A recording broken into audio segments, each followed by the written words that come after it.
오늘 들려드릴 이야기는 눈 덮인 깊은 산골 세상의 끝과도 같은 곳에서 시작됩니다. 그곳에는 화연이라는 이름의 한 처녀가 살고 있었습니다. 20해 남짓 살아온 그녀의 삶은 이름처럼 화려하기는커녕 혹독한 겨울의 추위와 굶주림을 견뎌내는 외로운 사투의 연속이었지요. 화연이 사는 곳은 한양에서 꼬박닷새는 좋게 걸어야 닿을 수 있는 첩첩산중이었습니다. 몇 해 전 부모님마저 돌림병으로 여인 뒤 그녀는 낡은 오두막 한 채에 의지해 홀로 살아가고 있었습니다. 마을이라고 해봐야 띄엄띄엄 자리한 화전민 몇 가구가 전부였기에 사실상 그녀는 세상과 단절된 채 살아가는 것이나 마찬가지였습니다. 겨울이 찾아오면 산골의 삶은 더욱 혹독해졌습니다. 하룻밤 자고 나면 온 세상이 무릎까지 차오르는 흰눈으로 뒤덮였고 매서운 바람은 늑대처럼 울부짖으며 금방이라도 낡은 오두막을 집어 삼킬 듯 했습니다. 웬만한 장정들도 겨울이면 방 안에 웅크리고 봄이 오기만을 기다렸지만 화연은 달랐습니다. 그녀에게 사는 두려움의 대상이 아니라 오히려 삶의 터전이자 유일한 친구였습니다. 그녀에게는 남들이 갖지 못한 비범한 재주가 하나 있었으니 바로 눈 속에서도 희귀한 약초를 찾아내는 능력이었습니다. 다른 이들의 눈에는 그저 하얗게 뒤덮인 절망의 설원으로 보이는 곳에서도 그녀의 눈에는 땅속 깊이 뿌리내린 약초의 희미한 기운이 보라색 아지랑이처럼 피어오르는 것이 보였습니다. 그녀는 눈의 깊이와 바람의 방향을 읽어 약초가 잠들어 있는지 귀신같이 알아맞혔지요. 그날도 화연은 아침 일찍 다해진 집신 위에 덧신을 단단히 동여매고 산에 올랐습니다. 등에는 낡은 약초 바구니를, 손에는 기를 터줄 지팡이를 든 채였지요. 그녀의 작은 발자국이 아무도 밟지 않은 순백의 설원 위에 점점이 새겨졌습니다. 그녀는 꽁꽁 언 손을 입김으로 녹여가며 한참을 눈밭을 헤맨 끝에 커다란 바위 틈 아래에서 언 땅을 파내기 시작했습니다. 그리고 마침내 추위를 이겨내고 강인한 생명력을 품고 있는 귀한 약초 몇 뿌리를 캐내는 데 성공했습니다. 그녀는 약초에 묻은 흙을 정성껏 털어내며 나지막이 속삭였습니다. 고맙다. 이 추위 속에서도 나를 위해 기다려 주었구나. 그녀에게 산의 모든 생명은 귀하고 고마운 존재였습니다. 그녀는 필요한 만큼만 약초를 캐고 나머지는 다시 눈으로 덮어주어 내년을 기약하는 지혜를 알고 있었습니다. 세상 물정에는 어두웠지만 그녀는 자연의 이치를 이해하고 그 안에서 조화롭게 살아가는 법을 몸으로 터득한 산의 진짜 주인이었습니다. 화연은 캐낸 약초를 바구니에 담고 이제 그만 오두막으로 돌아가려 했습니다. 꽁꽁 언 몸을 녹여줄 따뜻한 아궁이와 며칠은 좋게 버틸 수 있는 말린 감자가 기다리고 있었지요. 그녀는 소박한 자신의 삶에 만족하며 발걸음을 옮기려 했습니다. 바로 그때였습니다. 저 멀리 계곡 건너편 눈밭 위에서 무언가 검은 형체가 미동도 없이 쓰러져 있는 것이 그녀의 눈에 들어왔습니다. 겨울잠을 자지 못한 짐승일까? 아니면 사람일까? 불길한 예감에 그녀의 심장이 쿵 하고 내려앉았습니다. 그녀는 잠시 망설이다가 이내 지팡이를 고쳐잡고 그 형체를 향해 조심스럽게 다가가기 시작했습니다. 그녀는 아직 알지 못했습니다. 그 작은 발걸음이 자신의 고요했던 삶을 송두리째 뒤흔들 거대한 운명의 시작이 될 것임을 말입니다. 화연은 가슴을 졸이며 눈밭 위에 쓰러져 있는 검은 형체를 향해 다가갔습니다. 가까이 다가갈수록 그것이 사람이 맞다는 사실이 분명해졌습니다. 눈 위에 아무렇게나 널브러진 산에는 값비싸 보이는 비단 도포를 입고 있었으나 옷은 온통 찢기고 흙먼지로 더러워져 있었습니다. 아마도 험한 산길을 헤매다 쓰러진 듯 보였습니다. 이보시오. 정신 좀 차려보시오. 화연이 소리쳐 불렀지만 산에는 미동도 없었습니다. 그녀는 조심스럽게 다가가 그의 어깨를 흔들었습니다. 그의 몸은 얼음장처럼 차가웠고 숨결은 금방이라도 끊어질 듯 희미했습니다. 얼굴은 창백하다 못해 푸른 빛이 감돌았고 입술은 바싹 말라 갈라져 있었습니다. 자세히 보니 그의 팔에는 날카로운 것에 베인 듯한 상처가 나 있었고 그 주변의 눈은 붉은 피로 물들어 있었습니다. 추위와 굶주림, 그리고 부상까지. 이대로 둔다면 이 산에는 오늘 밤을 넘기지 못하고 얼어 죽게 될 것이 분명했습니다. 화연은 잠시 갈등했습니다. 이 험한 산골에 어찌하여 이런 귀한 행색의 선비가 쓰러져 있는 것일까? 혹시 나라의 죄를 짓고 쫓기는 신세는 아닐까? 괜히 엮였다가 자신마저 위험에 처하게 될지도 모를 일이었습니다. 모른 척하고 그냥 지나치는 것이 자신을 위한 현명한 처사일지도 모릅니다. 하지만 그녀는 차마 발길을 돌릴 수가 없었습니다. 그녀의 눈앞에 있는 것은 의심스러운 낯선 사내이기 이전에 추위 속에서 죽어가는 하나의 소중한 생명이었습니다. 그녀에게 산의 모든 생명은 귀한 것이었습니다. 작은 들풀 한 포기, 다람쥐 한 마리도 함부로 해치지 않는 그녀가 어찌 눈앞에서 죽어가는 사람을 외면할 수 있겠습니까? 살려야 한다. 그 생각 하나가 그녀의 마음을 가득 채웠습니다. 그녀는 자신의 안위 따위는 이미 잊은 지 오래였습니다. 그녀는 먼저 자신의 등에서 약초 바구니를 내려놓았습니다. 그리고는 아직 온기가 남아있는 자신의 겉옷을 벗어 사내의 몸 위를 덮어주었습니다. 그녀의 몸은 혹겹 옷만 남은 채 칼날 같은 겨울바람에 그대로 노출되었습니다. 온몸에 소름이 돋고 이가 딱딱 부딪혀왔지만 그녀는 아랑곳하지 않았습니다. 그녀는 자신의 작은 몸으로 거구의 사내를 부축해 일으키려 애썼습니다. 조금만 힘을 내시오. 곧 따뜻한 곳으로 갈 수 있어. 그녀는 거의 기다시피 사내를 자신의 등 위로 끌어올렸습니다. 사내의 무게에 그녀의 허리가 부러질 듯 휘었지만 그녀는 이를 악물고 버텼습니다. 그녀의 이마에서는 구슬땀이 흘러내렸고 입에서는 하얀 입김이 거칠게 터져 나왔습니다. 그녀는 그렇게 한 걸음, 또 한 걸음 자신의 오두막을 향해 눈밭을 헤쳐나가기 시작했습니다. 눈보라는 더욱 거세졌고 세상은 온통 하얗게 변해 방향조차 가늠하기 어려웠습니다.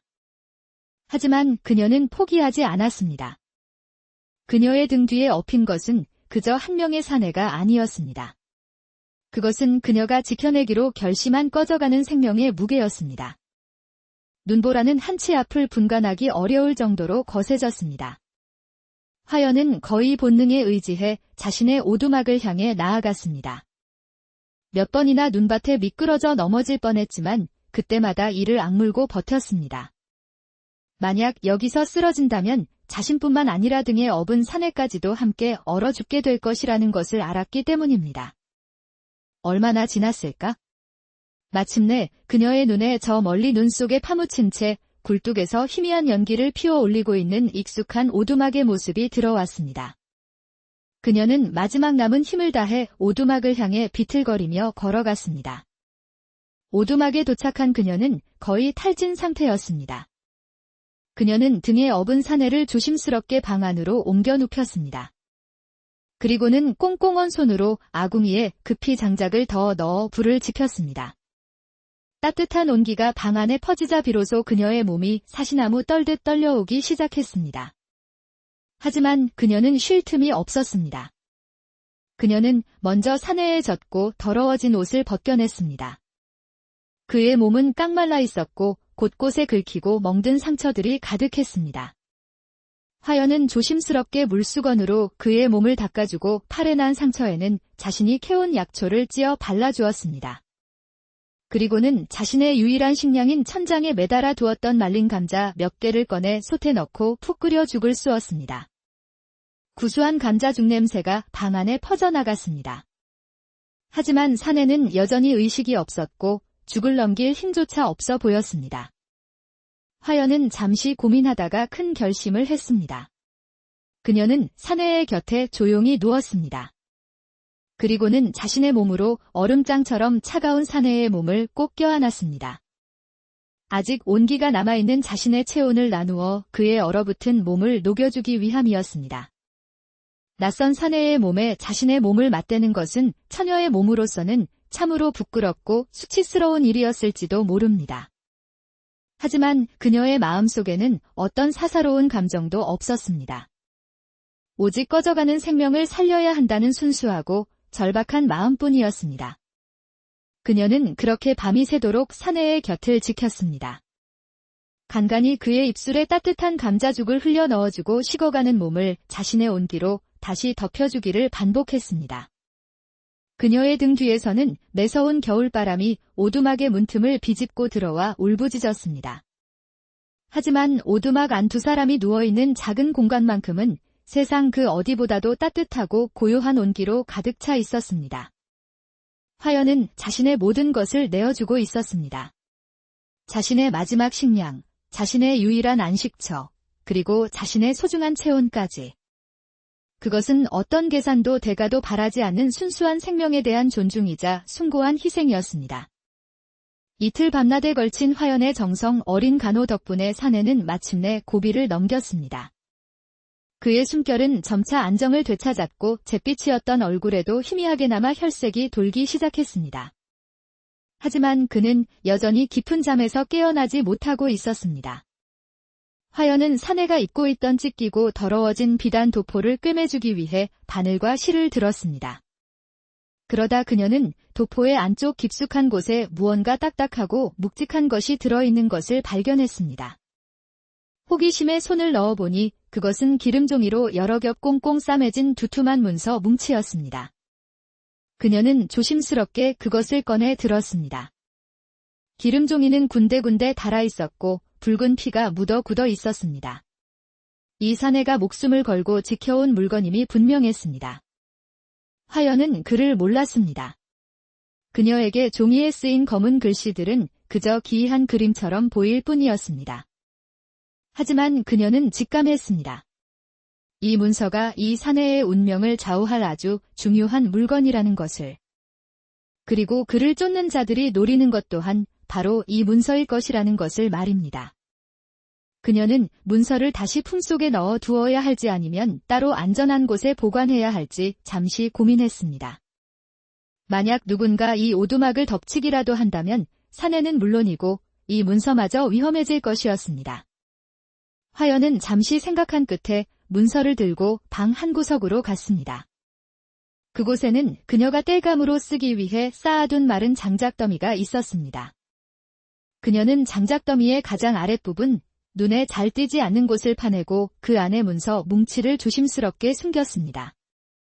그리고는 다시 장작으로 그 위를 덮어 완벽하게 위장했습니다. 이제 그녀 외에는 그 누구도 이곳에 그런 중요한 물건이 숨겨져 있다는 사실을 알지 못할 것이었습니다. 그녀는 다시 사내의 곁으로 돌아와 그의 이마에 맺힌 식은땀을 닦아주었습니다. 그녀는 이 사내가 누구인지, 어떤 사연을 가지고 이곳까지 오게 되었는지 아무것도 알지 못했습니다. 하지만 그녀는 이미 그의 목숨뿐만 아니라 그의 가장 소중한 비밀까지도 함께 지켜주고 있었던 것입니다. 화연이 사는 산골에는 모든 이들이 두려워하는 한 사내가 있었습니다. 그의 이름은 흑산. 이름처럼 검고 산처럼 거대한 몸집을 가진 악독한 사냥꾼이었지요. 그는 본래 뛰어난 사냥꾼이었지만 점차 욕심이 커져 지금은 산적 두목 노릇을 하며 인근의 화전민들을 괴롭히고 있었습니다. 그는 특히 산의 지리에 밟고 희귀한 약초를 잘 캐는 화연을 눈엣 가시처럼 여기고 있었습니다. 그는 화연의 작은 오두막과 그녀가 캐내는 약초들을 모두 자신의 것으로 만들고 싶어 했습니다. 며칠 후 흑산이 부하 두어 명을 이끌고 화연의 오두막을 찾아왔습니다. 그는 겨울을 나기 위한 약초를 구한다는 핑계로 사실상 행패를 부리러 온 것이었지요. 일이 있었구나, 계집. 올겨울은 유난히 춥고 길다지. 네가 캐놓은 약초가 좀 필요하게 되었다. 어서 있는 대로 다 내놓거라. 흑산은 다짜고짜 오두막 안으로 들어서며 탐욕스러운 눈으로 사방을 훑었습니다. 화연은 겁에 질렸지만 애써 태어난 척하며 그의 앞을 막아섰습니다. 어르신, 지금은 드릴 만한 약초가 없습니다. 며칠 전에 캔 것은 이미 마을 사람들에게 나누어주고 남은 것이 없습니다. 거짓말. 내년이 이 산의 약초를 몽땅 캐고 있다는 것을 내가 모를 줄 아느냐. 좋게 말할 때 내놓지 않으면 이 오두막을 잿더미로 만들어 버릴 테다. 흑산이 화연의 어깨를 거칠게 밀치려는 순간 방 안쪽에서 희미한 기침 소리가 들려왔습니다. 아직 완전히 회복되지 않은 한서진이 낸 소리였습니다. 흑산의 귀가 번쩍 뜨였습니다. 웬 놈의 소리냐. 이 오두막에 너 말고 다른 놈이 숨어있기라도 한 것이냐? 화연의 심장이 철렁 내려앉았습니다. 만약 흑산이 서진의 존재를 알게 된다면 두 사람 모두 무사하지 못할 것이 분명했습니다. 그녀는 재빨리 기지를 발휘했습니다. 아무도 없습니다. 그저 제가 추위에 감기가 들어 그런 것입니다. 그녀는 일부러 콜록거리며 마른 기침을 해 보였습니다. 흑사는 의심의 눈초리로 방 안을 훑어보았지만 어두컴컴한 방 안에는 아무것도 보이지 않았습니다. 서진은 화연의 기침 소리를 듣고 상황을 파악하여 이불 속에 몸을 숨기고 숨을 죽이고 있었습니다. 흑사는 잠시 더 으름장을 놓다가 별다른 소득이 없자 욕설을 내뱉으며 돌아섰습니다. 오늘은 그냥 돌아가지만 조만간 다시 올 것이다. 그때까지 약초를 준비해 놓지 않으면 내년의 목숨은 없을 줄 알아라. 흑산과 부하들이 사라진 뒤 화연은 그 자리에 주저앉아 안도의 한숨을 내쉬었습니다. 하지만 그녀의 마음은 무겁기만 했습니다. 흑사는 결코 포기할 사람이 아니었습니다. 그가 다시 찾아오기 전에 이 선비를 안전한 곳으로 보내야만 했습니다. 방 안에 숨어있던 서진 역시 모든 상황을 듣고 있었습니다. 그는 자신 때문에 화연이 위험에 처하게 되었다는 사실에 깊은 미안함과 죄책감을 느꼈습니다. 그는 어서 기력을 회복하여 이 착한 은인을 지켜주어야겠다고 굳게 다짐했습니다. 흑산이 다녀간 며칠 후 한서진은 마침내 온전히 의식을 되찾았습니다. 그는 눈을 뜨자마자 낯선 오두막의 풍경과 자신의 곁에서 약초를 다듬고 있는 화연의 모습을 보고는 잠시 혼란스러워했습니다. 여기는 어디? 나는 분명 눈밭에서. 화연은 그가 깨어난 것을 보고 기쁜 마음에 달려왔습니다. 정신이 드십니까, 선비님? 다행입니다. 정말 다행입니다. 그녀는 자초지종을 설명해 주었습니다. 자신이 눈밭에서 쓰러진 그를 발견하고 이곳 오두막으로 데려와 며칠 밤낮으로 간호했다는 사실을 말이지요. 서진은 모든 이야기를 듣고 자신을 구해준 이 순박한 산골 처녀에게 깊은 고마움을 느꼈습니다. 그는 만신창이가 된 몸을 힘겹게 일으켜 그녀에게 큰 절을 올리려 했습니다. 이 은혜를 어찌 갚아야 할지. 제 목숨을 구해주셨소, 처자. 화연은 당황하며 그를 말렸습니다. 아닙니다. 사람으로서 마땅히 해야 할 일을 했을 뿐입니다. 어서 더 누워 계십시오. 아직 몸이 온전치 않으십니다. 두 사람은 처음으로 제대로 마주 앉아 서로의 통성명을 했습니다. 그리고 서진은 더 이상 자신의 신분을 숨길 수 없다고 판단하고 화연에게 자신의 기구한 사연을 모두 털어놓았습니다. 그는 본래 한양의 명망 높은 사대부 가문 출신이었으며 그의 아버지는 나라의 중요한 직책을 맡고 있던 충신이었음을 밝혔습니다. 하지만 얼마 전 간신들의 모함으로 아버지가 영모죄에 휘말리게 되었고 가문은 풍비박산이 났다고 했습니다. 자신만이 아버지가 남긴 중요한 문서를 품에 안고 간신히 탈출하여 쫓기는 신세가 되었다는 것이었지요. 이 문서에는 간신들의 비리가 낱낱이 기록되어 있어. 이것만이 우리 가문의 누명을 벗기고 억울하게 돌아가신 아버님의 원한을 풀어줄 유일한 증거여. 나는 이것을 지키기 위해 며칠 밤낮을 굶주리며 험한 산길을 헤매다 결국 정신을 잃고 쓰러졌던 것이여. 서진의 이야기에는 깊은 슬픔과 분노가 배어 있었습니다.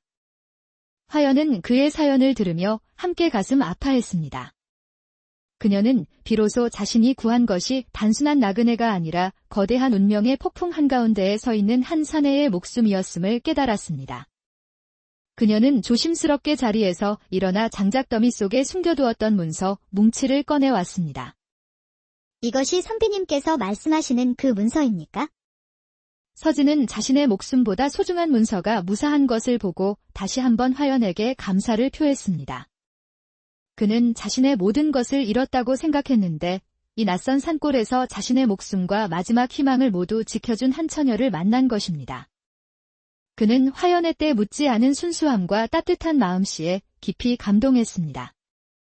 그리고 그녀의 맑은 눈동자를 보며 자신의 삭막했던 마음에 새로운 감정이 싹트는 것을 느꼈습니다. 그것은 고마움을 넘어선 애틋하고 설레는 감정이었습니다. 엇갈린 운명을 가진 두 젊은 남녀. 한 사람은 모든 것을 잃고 쫓기는 신세였고, 다른 한 사람은 가진 것 없이 산골에 묶인 신세였습니다. 하지만 그들은 서로의 상처를 보듬어주며 낡고 작은 오두막 안에서 세상 그 누구보다도 가까운 사이가 되어가고 있었습니다. 한서진의 몸은 화연의 정성 어린 간호 덕분에 하루가 다르게 회복되었습니다. 그는 더 이상 꼼짝없이 누워만 있는 신세가 아니었습니다. 그는 화연을 도와 무거운 장작을 나르거나 지붕에 쌓인 눈을 치우는 등 자신이 할 수 있는 작은 일들을 하기 시작했습니다. 두 사람이 작은 오두막 안에서 함께 보내는 시간은 비록 가난하고 소박했지만 더없이 평온하고 따뜻했습니다.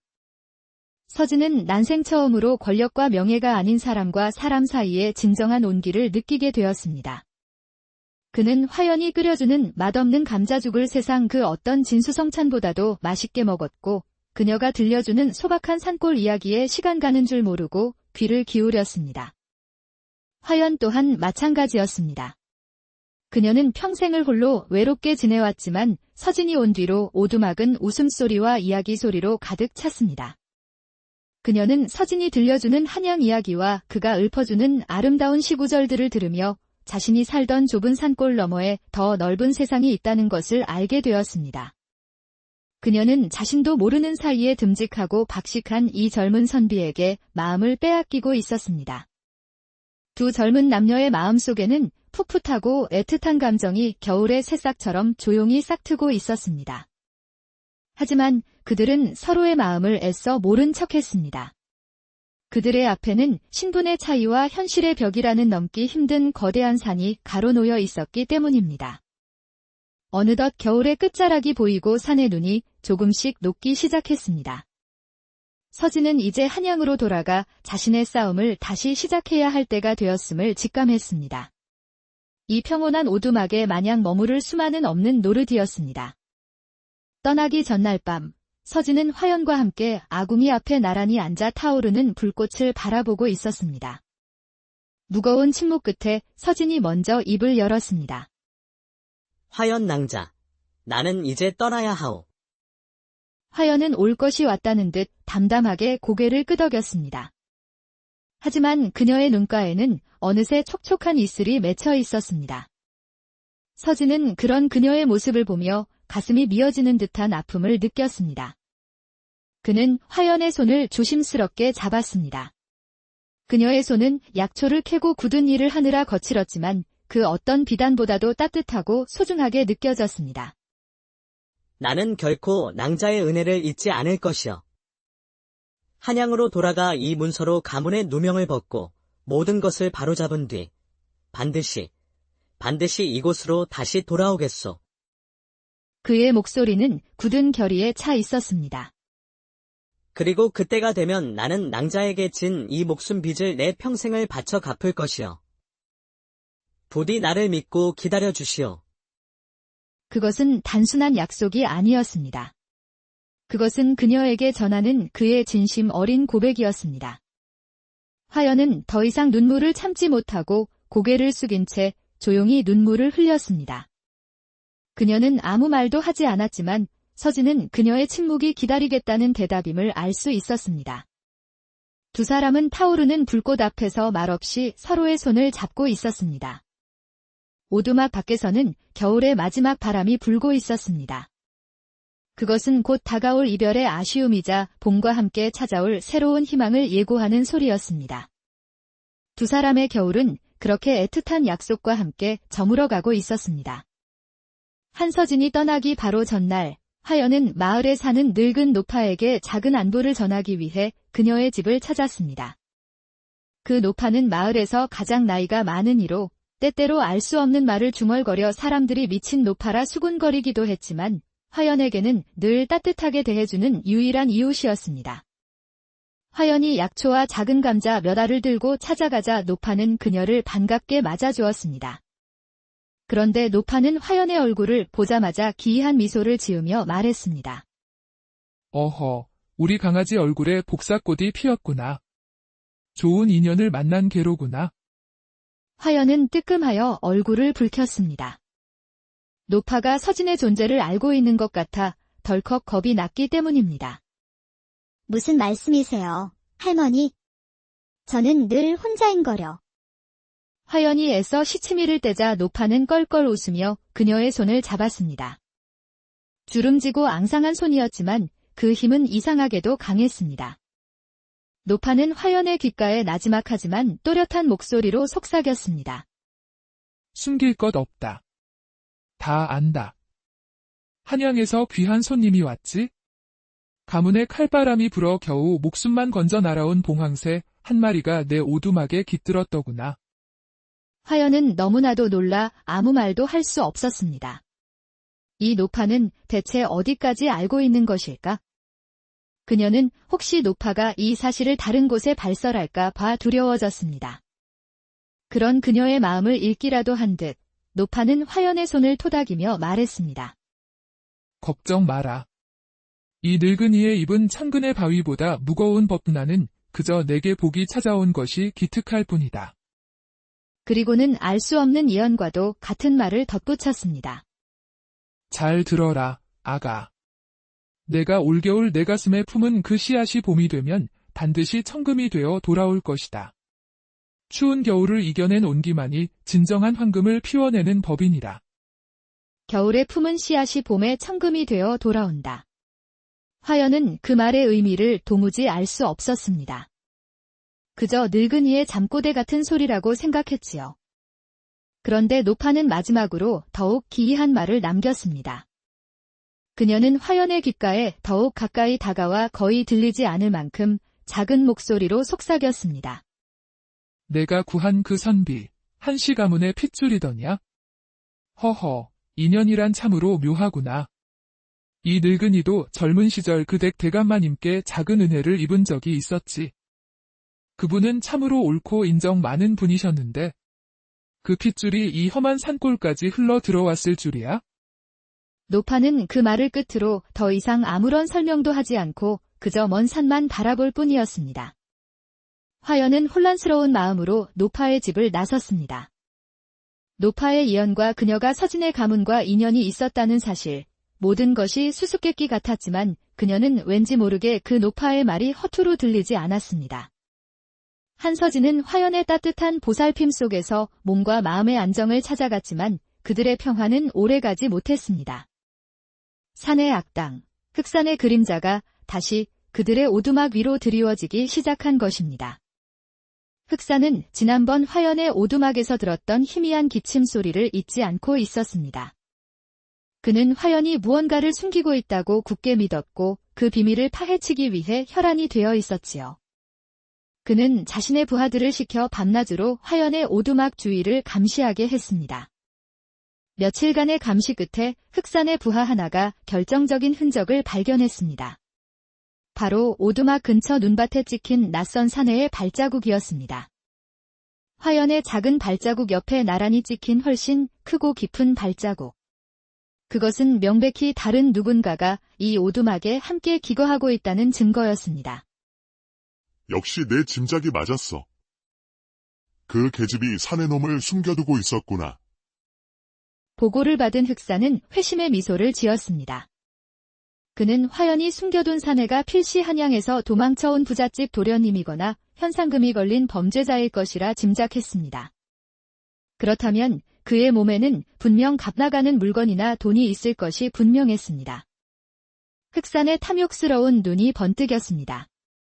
그는 화연이 약초를 캐러 집을 비운 틈을 타 직접 그녀의 오두막으로 잠입했습니다. 그는 매의 눈으로 오두막 구석구석을 샅샅이 뒤지기 시작했습니다. 하지만 오두막 안은 너무나도 가난하고 텅 비어 있었습니다. 값나가는 물건은커녕 변변한 살림살이조차 없었지요. 젠장, 아무것도 없잖아. 흑사는 실망감에 욕설을 내뱉으며 홧김에 방구석에 쌓여있던 장작더미를 발로 찼습니다. 와르르 하고 장작들이 무너져 내리는 순간 그의 눈에 무언가 이상한 것이 들어왔습니다. 장작더미 아래 기름종이로 싼 낯선 꾸러미가 숨겨져 있었던 것입니다. 하지만 그것은 서진의 비밀 문서가 아니었습니다. 화연이 서진의 문서를 다른 곳으로 옮긴 뒤 만약을 대비해 비슷한 모양의 꾸러미를 만들어 둔 위장이었습니다. 꾸러미 안에는 낡은 책 몇 권과 화연이 아끼던 작은 돌멩이들만이 들어 있었지요. 흑사는 자신이 대단한 비밀 문서라도 발견한 줄 알고 기쁨에 차꾸러미를 열어보았습니다. 하지만 그 안의 하찮은 내용물을 보고는 속았다는 생각에 더욱 분노가 치밀었습니다. 이 계집이 감히 나를 속였. 그는 비록 결정적인 증거는 찾지 못했지만 화연이 무언가를 숨기고 있다는 확신을 굳혔습니다. 그는 오두막을 나서며 더욱 악랄한 계획을 세웠습니다. 좋다. 이판사판이다. 저 계집을 잡아다 주리를 틀어서라도 비밀을 실토하게 만들어야겠다. 그리고 저 오두막과 약초밭도 모조리 내 것으로 만들어 버릴 테다. 흑산의 의심은 이제 화연의 목숨을 위협하는 구체적인 위험으로 변해가고 있었습니다. 그는 자신의 탐욕을 채우기 위해서라면 살인도 마다하지 않을 잔인한 위인이었습니다. 한편 산에서 돌아온 화연은 누군가 오두막을 뒤지고 갔다는 흔적을 발견하고는 심장이 철렁 내려앉았습니다. 흑산의 지딤이 분명했습니다. 그녀는 더 이상 이곳이 안전하지 않다는 것을 깨달았습니다. 그녀는 서둘러 서진에게 이 사실을 알리고 그가 하루빨리 이곳을 떠나야 한다고 재촉했습니다. 위험의 그림자는 이제 두 사람의 턱 밑까지 차오르고 있었습니다. 흑산의 위협이 코앞까지 다가오자 한서진은 더 이상 이별을 늦출 수가 없었습니다. 화연 역시 그를 안전하게 떠나보내는 것이 자신이 할 수 있는 마지막 사랑의 방식이라 생각했습니다. 마침내 길고 길었던 겨울이 끝나고 산의 눈이 녹아 길이 열리기 시작했습니다. 두 사람에게는 이별의 시간이 찾아온 것입니다. 떠나기 전날 밤, 두 사람은 아무 말 없이 오두막 앞에 앉아 멀리 보이는 한양의 하늘을 바라보았습니다. 수많은 별들이 두 사람의 애틋한 마음처럼 반짝이고 있었습니다.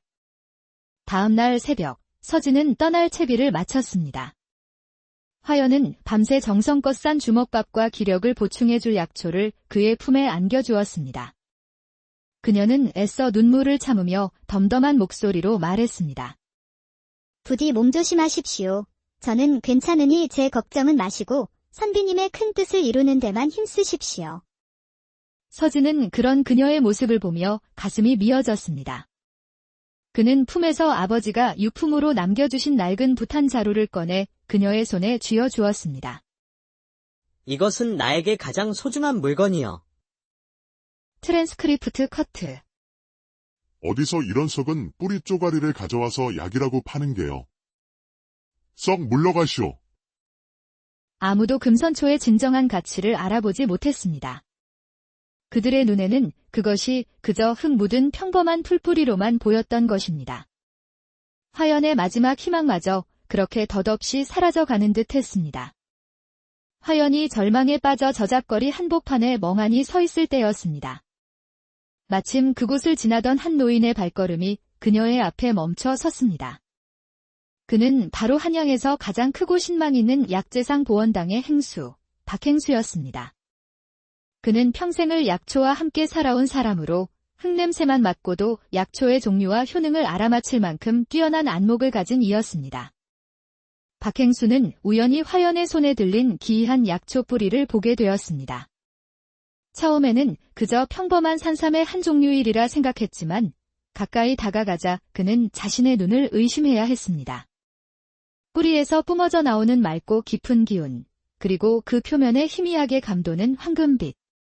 그는 심장이 멎는 듯한 충격을 느꼈습니다. 아니. 이것은. 박행수는 저도 모르게 탄성을 질렀습니다. 그는 떨리는 손으로 화연에게 다가가 공손하게 물었습니다. 처자, 실례지만 그 손에 든 것을 잠시 보아도 되겠소? 화연은 또다시 자신을 무시하려는 상인인 줄 알고 경계했지만 노인의 진지하고도 경외심 가득한 눈빛을 보고는 조심스럽게 금선초 뿌리를 건넸습니다. 박행수는 마치 세상에서 가장 귀한 보물을 다루듯 금선초를 받아들고 꼼꼼히 살폈습니다. 뿌리의 모양새, 흙이 묻은 상태, 그리고 코끝을 스치는 맑고 깊은 향기까지. 모든 것이 그가 오래된 의서에서만 보았던 전설 속의 약초, 금선초의 특징과 정확하게 일치했습니다. 세상에 이런 일이. 금선초가 아직도 이 땅에 존재하고 있었다니. 박행수는 감격을 이기지 못하고 눈물까지 글썽였습니다. 그는 이것이 죽어가는 사람도 살린다는 값을 매길 수 없는 하늘의 선물임을 잘 알고 있었습니다. 그는 화연의 남루한 행색을 보고는 이 순박한 처녀가 자신이 가진 것의 가치를 전혀 모르고 있음을 단번에 알아차렸습니다. 그는 잠시 이 처녀를 속여 헐갑의 금선초를 손에 넣을까 하는 나쁜 마음이 들기도 했습니다. 하지만 그는 평생을 신의와 정직으로 살아온 상인이었습니다. 그는 자신의 양심을 속일 수 없었습니다. 처자, 나와 함께 안으로 들어갑시다. 여기서 나눌 이야기가 아닌 듯하오. 박행수는 화연을 자신의 약재상 가장 깊숙한 귀한 손님을 맞는 방으로 안내했습니다. 그리고는 따뜻한 차와 음식을 대접하며 그녀의 사연을 물었습니다. 화연은 경계심을 풀고 자신이 이 약초를 얻게 된 기구한 사연을 모두 털어놓았습니다. 이야기를 모두 들은 박행수는 그녀의 고결한 마음씨와 기구한 운명에 깊은 감동과 연민을 느꼈습니다. 그는 더 이상 주저하지 않았습니다. 처자, 이 약초는 값을 매길 수 없는 보물이요. 허나 세상의 이치에 따라 값을 치러야겠지요. 내가 이 약초를 사겠소? 그 값으로 금 1000냥을 드리리다. 그리고 그것으로 끝이 아니요. 앞으로 내가 처자의 든든한 뒷배가 되어 주겠소. 이 험한 한양 땅에서 처자가 다시 일어설 수 있도록 내 모든 힘을 다해 돕겠단 말이요.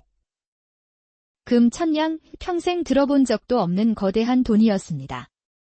화연은 자신의 귀를 의심하며 어안이 벙벙한 표정으로 박행수를 바라보았습니다. 박행수는 미소를 지으며 약속대로 금괴가 가득 담긴 상자를 그녀의 앞에 내놓았습니다. 며칠 전까지만 해도 저작거리를 헤매던 거지 처녀가 하루아침에 한양 최고의 거부가 되는 순간이었습니다. 박행수의 후원으로 화연의 삶은 하룻밤 사이에 완전히 뒤바뀌었습니다. 그녀는 더 이상 굶주리고 헐벗은 산골 처녀가 아니었습니다. 박행수가 마련해준 크고 아늑한 저택에 머물며 깨끗하고 고운 비단옷을 입고 좋은 음식을 먹게 되었지요. 그녀를 헌신적으로 보살펴주는 하인들도 생겼습니다. 하지만 화연은 갑작스러운 부와 풍요 속에서도 결코 교만해지거나 들뜨지 않았습니다. 그녀의 마음은 여전히 한양 어딘가에서 절망에 빠져있을 한서진을 향해 있었기 때문입니다. 그녀는 박행수에게 가장 먼저 부탁했습니다.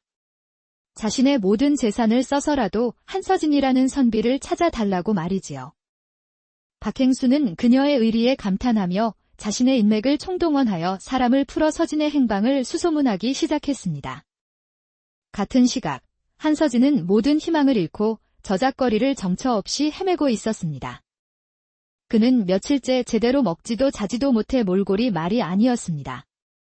그는 자신의 무력함에 대한 절망과 화연과의 약속을 지키지 못했다는 죄책감에 차라리 모든 것을 포기하고 죽고 싶은 심정이었습니다. 그는 멍하니 길을 걷다가 저작거리에서 가장 화려하고 큰 비단 가게 앞을 지나게 되었습니다. 가게 안에서는 고운 비단옷을 입은 한 젊은 여인이 하인들을 거느리고 옷감을 고르고 있었습니다.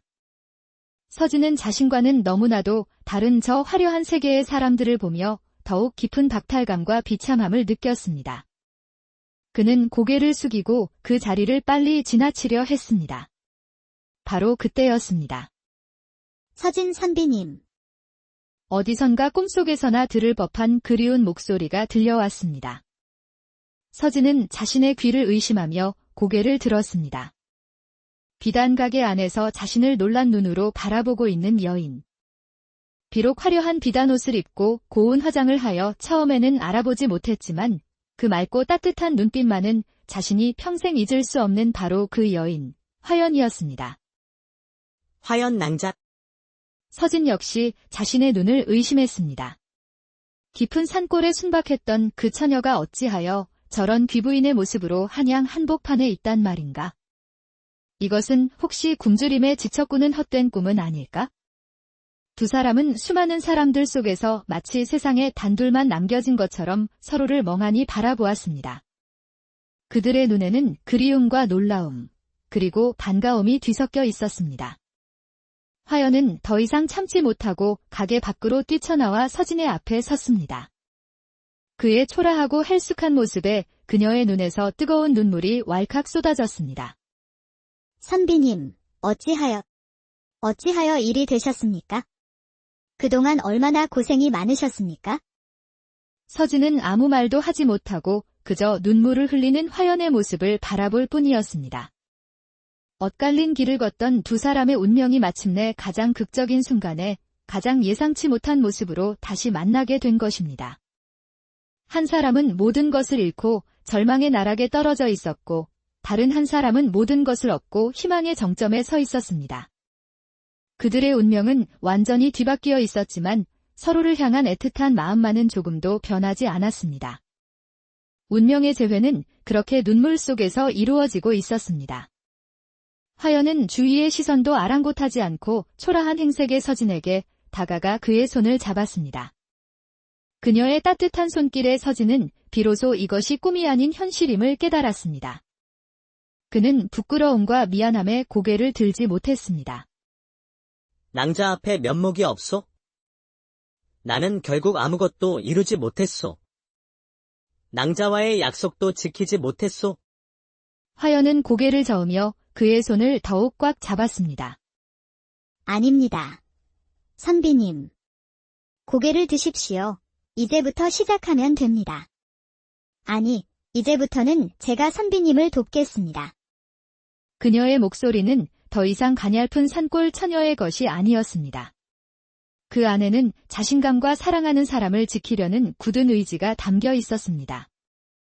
화연은 서진을 데리고 박행수가 마련해준 자신의 저택으로 향했습니다. 그녀는 서진에게 깨끗한 옷과 따뜻한 음식을 내어주고 그동안 자신에게 일어났던 기적 같은 일들을 모두 설명해 주었습니다. 전설의 약초 금선초 이야기, 박행수와의 만남, 그리고 하루아침에 거부가 된 사연까지. 서진은 모든 이야기를 듣고 하늘의 기묘한 섭리에 감탄하며 화연의 행운을 진심으로 기뻐해 주었습니다. 하지만 한편으로는 그녀와 자신 사이의 처지가 완전히 뒤바뀌었다는 사실에 더욱 깊은 자괴감을 느끼기도 했습니다. 화연은 그런 그의 마음을 알아차리고는 그의 곁에 조용히 다가와 앉았습니다. 선비님, 혹시 저를 원망하고 계십니까? 제가 선비님보다 먼저 부와 명예를 얻은 것이 선비님의 자존심을 상하게 한 것은 아닙니까? 서진은 고개를 저었습니다. 아니요. 결코 그렇지 않소. 낭자처럼 착하고 어진 사람이 복을 받는 것은 하늘에 마땅한 이치요. 나는 그저 낭자에게 짐이 되는 내 자신이 한심하고 부끄러울 뿐이요. 화연은 부드러운 미소를 지으며 그의 손을 잡았습니다. 선비님은 제게 짐이 아닙니다. 선비님은 제게 희망이었습니다. 칠흑 같은 절망 속에서 제가 다시 일어설 수 있었던 것은 오직 선비님과의 약속 때문이었습니다. 이제 제가 선비님의 희망이 되어드릴 차례입니다. 그녀는 박행수와 함께 서진의 복권을 돕기 위한 계획을 세우기 시작했습니다. 그녀는 자신의 막대한 재력을 이용해 아직 절개를 지키고 있는 가난한 선비들을 규합하고 그들을 통해 조정의 여론을 움직이기 시작했습니다. 또한 박행수는 자신의 약재상 인맥을 총동원하여 서진의 아버지가 억울한 누명을 썼다는 소문과 그 배후에 있는 간신들의 비리를 은밀하게 퍼뜨렸습니다. 화연은 더 이상 순박하기만 한 산골 처녀가 아니었습니다. 그녀는 사랑하는 사람을 지키기 위해 자신의 지혜와 재력을 아낌없이 사용하는 현명하고도 대담한 여인이 되어 있었습니다. 그녀는 자신의 부가 단순히 호의호식하기 위함이 아니라 억울한 이를 돕고 정의를 바로 세우는 데 쓰여야 할 하늘의 뜻임을 깨달았던 것입니다. 서진은 그런 그녀의 모습을 보며 깊은 감동과 함께 새로운 용기를 얻었습니다. 그는 더 이상 좌절하지 않았습니다. 그는 화연이라는 든든한 버팀목과 함께 자신의 운명에 다시 한번 맞서 싸우기로 결심했습니다. 한편 화연에게서 빼앗은 금선초를 가지고 한양에 입성한 흑사는 그야말로 세상을 다 가진 듯한 기분에 취해 있었습니다. 그는 박행수와 같은 안목 있는 약재상을 찾아가지 않았습니다. 자신의 무지 탓에 금선초의 진짜 가치를 알아보지 못하고 그저 조금 희귀하고 비싼 약초 정도로만 생각했던 것입니다. 그는 저작거리에 어수룩한 약재상 몇몇을 속여 금선초를 금 100냥 정도의 헐값에 팔아치웠습니다. 그에게는 금 100냥도 평생 만져보지 못할 큰돈이었기에 그는 자신이 엄청난 이득을 보았다고 생각하며 기뻐했지요. 하루아침에 거부가 된 흑사는 그 돈으로 비단 옷을 사입고 기방을 드나들며 방탕한 생활을 시작했습니다. 그는 평생의 한이었던 양반 행세를 하며 돈으로 사람들의 환심을 사고 자신을 무시했던 이들에게 거들먹거리며 복수했습니다. 하지만 부정한 방법으로 얻은 재물은 결코 오래가지 못하는 법입니다. 그의 재물에는 화연의 눈물과 빼앗긴 자의 원한, 즉 무거운 업이 깃들어 있었습니다. 그 업보는 그가 가진 황금을 축복이 아닌 저주로 만들고 있었습니다. 흑산의 어리석은 졸부 행세는 곧 한양의 교활한 사기꾼들의 좋은 먹잇감이 되었습니다. 그들은 흑산에게 접근하여 더 큰 부를 얻게 해주겠다며 그를 꼬드기기 시작했습니다. 자네 같은 호걸이 겨우 금 100냥에 만족해서야 쓰겠나. 우리와 함께 큰일을 도모하여 정령금 만금을 손에 쥐어보지 않겠는가. 세상 물정 모르고 탐욕만 가득했던 흑사는 그들의 달콤한 유혹에 쉽게 넘어가고 말았습니다. 그는 남은 돈을 모두 털어 그들이 말하는 큰일에 투자했습니다. 그들이 말하는 큰일이란 바로 영모였습니다. 그들은 왕의 숙부인 한 왕족을 등에 업고 새로운 세상을 열어 부귀영화를 누리려는 역적의 무리였던 것입니다. 흑사는 자신이 영모에 가담하고 있다는 사실도 모른 채 그저 더 큰 부자가 될 것이라는 헛된 꿈에 부풀어 있었습니다. 하지만 그들의 영모 계획은 사전에 관군에 발각되고 말았습니다. 관군들이 들이닥쳤고 영모에 가담했던 모든 이들이 줄줄이 체포되었습니다. 흑산 역시 역모의 자금을 댄 핵심 인물로 지목되어 쇠사슬에 묶여 의금부로 끌려가는 신세가 되었습니다. 그가 손에 쥐었던 금 100냥은 하룻밤의 꿈처럼 사라져버렸고 그에게 남은 것은 참형을 기다리는 차가운 감옥뿐이었습니다. 그는 그제야 자신이 얼마나 어리석었는지를 깨닫고 피눈물을 흘렸지만 때는 이미 늦었습니다. 금선초가 가져다준 황금은 그에게 부귀영화를 안겨준 것이 아니라 그의 목숨을 앗아가는 끔찍한 저주가 되어 돌아온 것입니다. 그는 스스로의 탐욕과 무지로 인해 가장 비참한 최후를 맞이하게 된 것입니다. 재물의 무게를 감당하지 못한 자의 말로는 이토록 허망하고 끔찍한 것이었습니다. 화연의 지혜로운 내조와 박행수의 막후 지원, 그리고 다시 일어선 한서진의 올고듬이 마침내 힘을 발휘하기 시작했습니다. 화연의 재력으로 규합된 가난한 선비들은 한 목소리로 3년 전 영모 사건의 재조사를 요구하는 상소를 올렸습니다. 박행수가 퍼뜨린 소문은 백성들 사이에서 서진의 아버지를 동정하는 여론을 만들어냈습니다.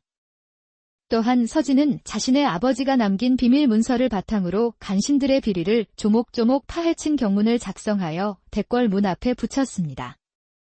상황이 불리하게 돌아가자 서진의 아버지를 모함했던 간신들은 서로에게 책임을 떠넘기며 분열하기 시작했습니다. 그들의 추악한 다툼 속에서 3년 전 사건의 진실이 하나둘씩 드러나기 시작했습니다. 마침내 임금은 사건의 전면 재조사를 명했습니다. 그리고 그 과정에서 모든 것이 서진의 아버지를 제거하기 위해 조작된 거대한 모함이었음이 만천하에 밝혀졌습니다. 또한 사건의 배후에 있던 간신들이 흑산이 가담했던 또 다른 영모 사건과도 연루되어 있었다는 사실까지 드러나게 되었습니다. 임금은 진노했고 사건에 관련된 모든 간신들은 관직을 박탈당하고 참형에 처해졌습니다. 3년 동안 나라를 좀먹던 거대한 악의 뿌리가 마침내 뽑혀나간 것입니다. 그리고 억울하게 죽었던 서진의 아버지 한참파는 모든 누명을 벗고 충신으로 복권되었습니다. 그의 명예는 다시 회복되었고 몰수되었던 가문과 재산 또한 모두 되찾게 되었습니다. 서진은 아버지의 복권 소식을 듣고 화연과 박행수, 그리고 자신을 믿고 따라준 모든 이들 앞에서 감격의 눈물을 흘렸습니다. 길고 길었던 어둠의 터널이 마침내 끝나는 순간이었습니다. 그의 뛰어난 학문과 강직한 성품을 높이 산 임금은 그를 사헌부의 중요한 관직에 임명했습니다. 그는 하루아침에 쫓기는 신세에서 나라의 기강을 바로 세우는 핵심 인물로 다시 태어난 것입니다. 모든 것이 제자리를 찾은 날, 서진은 가장 먼저 화연을 찾아갔습니다. 그는 그녀 앞에서 벅찬 가슴을 안고 말했습니다. 화연 낭자. 이 모든 것이 낭자 덕분이여. 낭자가 아니었다면 나는 아직도 절망 속에서 헤매고 있었을 것이여. 낭자는 내 목숨뿐만 아니라 우리 가문의 명예와 나의 영혼까지도 구원해 주었소. 화연 역시 기쁨의 눈물을 흘리며 그의 손을 잡았습니다. 아닙니다. 선비님. 이 모든 것은 선비님의 꺾이지 않는 의지가 있었기에 가능했던 일입니다. 저는 그저 선비님 곁에서 작은 힘을 보탰을 뿐입니다.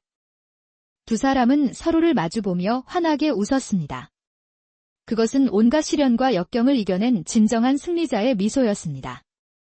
눈물 속에서 시작된 그들의 인연은 마침내 눈물의 승리로 그 결실을 맺고 있었습니다. 모든 것이 제자리를 찾은 후 한서진은 한양에서 가장 존경받는 젊은 관료가 되었습니다. 그는 자신의 경험을 바탕으로 억울한 백성들의 목소리에 귀를 기울이고 부패한 관리들을 척결하는 데 앞장섰습니다. 사람들은 그의 공명정대함과 따뜻한 마음씨를 칭송했습니다. 화연은 한양 최고의 거부가 되었지만 사치와 향락에 빠지지 않았습니다. 그녀는 박행수와 함께 자신의 재산을 아낌없이 내어 가난하고 병든 사람들을 구휼하는 데 힘썼습니다. 그녀가 세운 약방과 의원은 돈 없는 백성들에게 마지막 희망이 되어 주었습니다. 사람들은 그녀를 살아있는 보살이라 부르며 존경했습니다. 어느 화창한 봄날, 서진은 화려한 예물을 갖추고 정식으로 화연의 저택을 찾아갔습니다. 그리고는 그녀의 앞에 정중히 무릎을 꿇고 자신의 진심을 고백했습니다. 화연 낭자. 나와 평생을 함께해 주지 않겠소. 낭자는 이제 내게 은인을 넘어 내 삶의 이유이자 유일한 기쁨이여. 부디 나의 아내가 되어 나의 부족한 점을 채워주고 나의 길을 함께 걸어가 주시오. 화연은 그의 청혼에 행복한 눈물을 흘리며 고개를 끄덕였습니다. 깊은 산골에 순박했던 처녀와 모든 것을 잃었던 몰락한 선비의 사랑이 마침내 그 결실을 맺는 순간이었습니다. 두 사람의 혼례식은 성대하지만 사치스럽지 않게 수많은 사람들의 축복 속에서 치러졌습니다. 그들의 이야기는 한양의 전설이 되어 사람들의 입에 오르내렸습니다. 혼례를 마친 어느 날 밤, 두 사람은 나란히 앉아 창밖의 보름달을 바라보고 있었습니다. 서진이 화연의 손을 잡으며 나지막이 물었습니다. 낭자는 나에게 그토록 큰 부를 안겨준 금선초를 모두 백성들을 위해 내어준 것이 아깝지 않소. 화연은 미소를 지으며 그의 어깨에 조용히 기댔습니다. 제가 얻은 가장 큰 부는 황금이 아닙니다. 서방님. 그녀의 목소리는 봄바람처럼 따뜻했습니다. 제가 얻은 진정한 부는 바로 저 자신입니다. 아무것도 아니었던 제가 누군가를 도울 수 있는 사람이 되었다는 것, 그리고 제 곁에 서방님이라는 가장 귀한 보물이 있다는 것, 그것만으로도 저는 세상에서 가장 부유한 사람입니다. 그녀는 그에게 있어 진정한 부가 쌓아두는 황금이 아니라 나누는 마음과 사랑하는 사람과 함께하는 온기라는 것을 깨달았던 것입니다. 서진은 그런 그녀를 사랑과 존경이 가득한 눈으로 바라보며 조용히 끌어안았습니다. 두 사람의 마음속에는 그 어떤 황금보다도 더 밝고 따뜻한 빛이 가득 차 있었습니다. 그것은 바로 한겨울의 혹독한 추위 속에서 서로의 체온으로 피워냈던 작지만 소중한 온기였습니다. 눈 속에 오늘 들려드릴 이야기는 눈 덮인 깊은 산골 세상의 끝과도 같은 곳에서 시작됩니다. 그곳에는 화연이라는 이름의 한 처녀가 살고 있었습니다. 20해 남짓 살아온 그녀의 삶은 이름처럼 화려하기는커녕 혹독한 겨울의 추위와 굶주림을 견뎌내는 외로운 사투의 연속이었지요. 화연이 사는 곳은 한양에서 꼬박 닷새는 좋게 걸어야 닿을 수 있는 첩첩산중이었습니다. 몇 해 전 부모님마저 돌림병으로 여인 뒤 그녀는 낡은 오두막 한 채에 의지해 홀로 살아가고 있었습니다. 마을이라고 해봐야 띄엄띄엄 자리한 화전민 몇 가구가 전부였기에 사실상 그녀는 세상과 단절된 채 살아가는 것이나 마찬가지였습니다. 겨울이 찾아오면 산골의 삶은 더욱 혹독해졌습니다. 하룻밤 자고 나면 온 세상이 무릎까지 차오르는 흰눈으로 뒤덮였고 매서운 바람은 늑대처럼 울부짖으며 금방이라도 낡은 오두막을 집어 삼킬 듯 했습니다. 웬만한 장정들도 겨울이면 방 안에 웅크리고 봄이 오기만을 기다렸지만 화연은 달랐습니다. 그녀에게 사는 두려움의 대상이 아니라 오히려 삶의 터전이자 유일한 친구였습니다. 그녀에게는 남들이 갖지 못한 비범한 재주가 하나 있었으니 바로 눈 속에서도 희귀한 약초를 찾아내는 능력이었습니다. 다른 이들의 눈에는 그저 하얗게 뒤덮인 절망의 설원으로 보이는 곳에서도 그녀의 눈에는 땅속 깊이 뿌리내린 약초의 희미한 기운이 보라색 아지랑이처럼 피어오르는 것이 보였습니다. 그녀는 눈의 깊이와 바람의 방향을 읽어 약초가 잠들어 있는지 귀신같이 알아맞혔지요. 그날도 화연은 아침 일찍 다해진 집신 위에 덧신을 단단히 동여매고 산에 올랐습니다. 등에는 낡은 약초 바구니를, 손에는 기를 터줄 지팡이를 든 채였지요. 그녀의 작은 발자국이 아무도 밟지 않은 순백의 설원 위에 점점이 새겨졌습니다. 그녀는 꽁꽁언 손을 입김으로 녹여가며 한참을 눈밭을 헤맨 끝에 커다란 바위 틈 아래에서 언 땅을 파내기 시작했습니다.